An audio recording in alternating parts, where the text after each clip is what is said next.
Yo, all right. We are walking out the stadium with everybody, and this Tokyo stadium just turned into Little Kingston, the way that men's 100-meter final just capped off. Oblique Seville finally did it. 9.77 seconds to win the gold medal in the 100-meter dash. He finally breaks this long-standing, curse, if you will, of not being able to get on the podium. Yes, I know a whole bunch of y'all are about to come at me and say, see, I told y'all, blah, blah. Like, listen, I respect it. As I always say, the final has to be run, and when it actually is run, that's when the results are shown. And this is the coronation. I mean, not say coronation, I don't know, but Oblique Seville showed up 9.77 seconds to run down the field, run down Kishane Thompson, who ran 9.82 seconds. Noah Lyles was unable to, execute the way that he usually does in the second half. He came up for third in 9.89 seconds. Oblique Seville, listen, in the heats, we already saw what Oblique had done, where he didn't execute well from the start, and he unfortunately got left. He ran 9.93 seconds, finishing third place. In the semifinals, though, stepped it right back up. He came back, he ran 9.87 very comfortably to qualify into the final, to win his semifinal. And in my opinion, from those semis, he definitely looked the most comfortable. But of course, those questions on if he would translate that into the final were definitely on everyone's mind. At least were on my mind for sure, but he dispelled that. He proved why he is one of the most talented athletes in the 100-meter dash. 9.77 seconds now, of course, improves on his personal best of 9.81 seconds, which he set in the semifinals of the Paris Olympic Games last year. That also moves him slightly up the Jamaican 100-meter list, if I'm thinking about it correctly. He moves up ahead of Steve Mullings, who ran 9.80. He moves ahead of Nesta Carter, who ran 9.78. And he's just now behind Kishane Thompson. I'm doing this off the top of my head, so someone got to cross-check me, but he's just now behind Kishane Thompson with his 9.75. I think many people had seen that Oblique progressing through the 2025 season had, displayed a level of consistency that he had not shown before. Remember, in previous years, yes, he's run fast. Yes, he has beaten people in the middle of the season.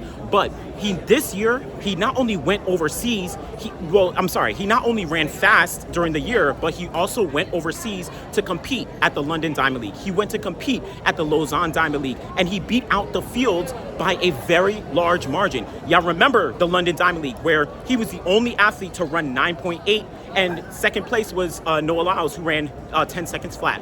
We remember the Lausanne Diamond League, where he runs 9.8 in pouring rain, and second place was Noah Lyles, who ran 10 seconds flat. Those are the races that made the difference in 2025 for someone like Oblique Seville. That was not occurring in 2024. That was not occurring in 2023. That is what I really do think made the difference. And I would venture to guess that the heats where he, didn't get a good start were a very strong wake-up call for him to make sure that he can execute in the semifinals and into the final. Now, as I'm watching the race, and watching the replay as well, you can see that Kishane Thompson gets out like a rocket, like he always does.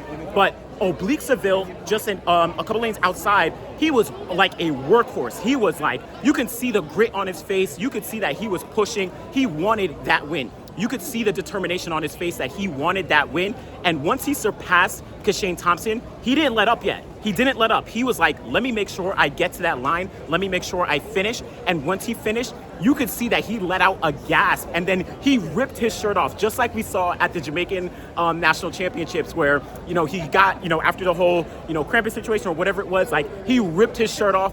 Listen, this was a big moment. And this is the first time that Jamaica is on the 100-meter podium at the World Championships since 2017 with Usain Bolt, where he got the bronze medal.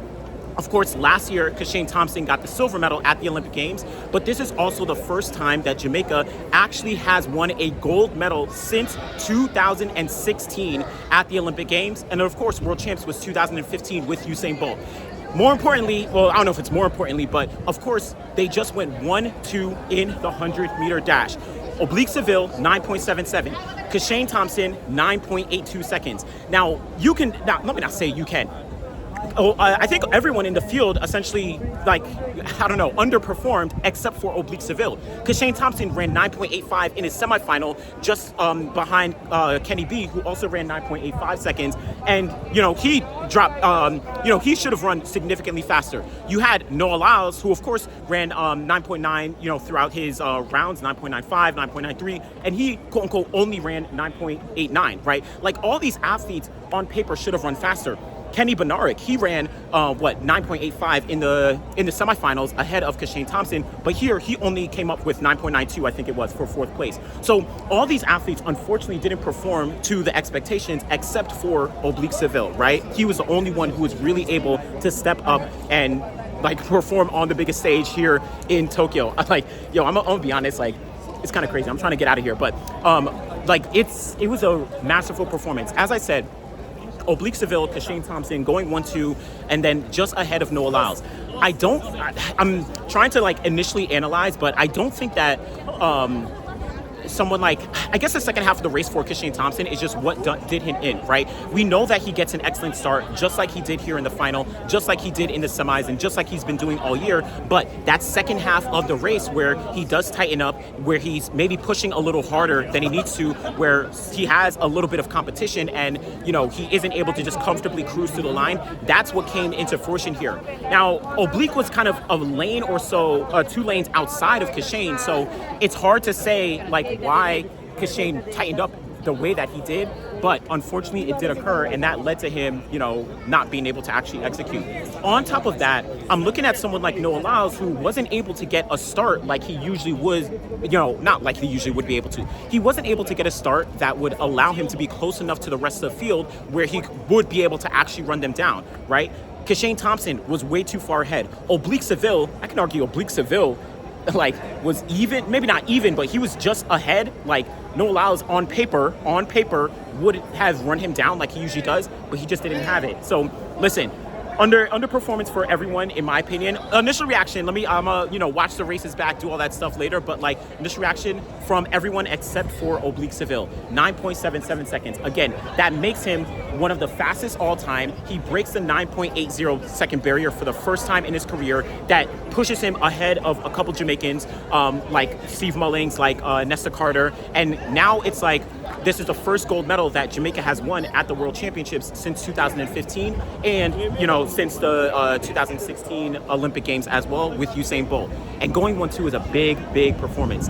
Now, the other thing I didn't even know is that Letsile Deboho, he false started, clearly false started in the heats. In the final. So he was out, and he was looking good through the rounds. Obviously, it's a question. It's interesting to say what Letsile would have been able to do, because this race outside of Oblique Seville wasn't as fast as you might have expected it, right?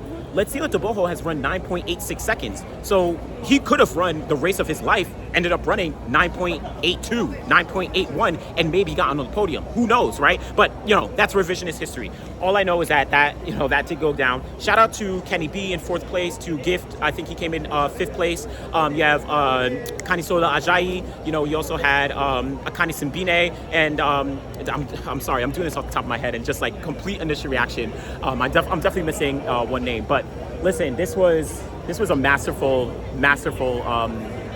final. I don't know. Shout out to Oblique Seville for finally getting on the podium.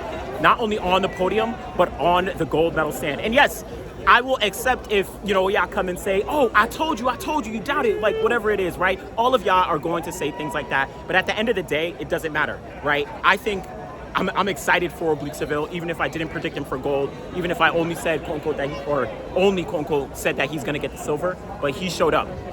And now I think this is going to be a confidence booster for him going into the subsequent years. We have 2 years before the next World Championships. I think this is a big confidence booster for Oblique Seville to say, hey, I'm going to be ready, as the years come on. I'm going to be, what's good. I'm going to be ready as the years go on. I'm going to be ready to make sure that I can be a mainstay on the podium. So, I don't know. I'll do a more in-depth analysis at some point later on, but shout out to the men's 100 meters. Let me know what y'all think. Always appreciate y'all. Thanks for watching.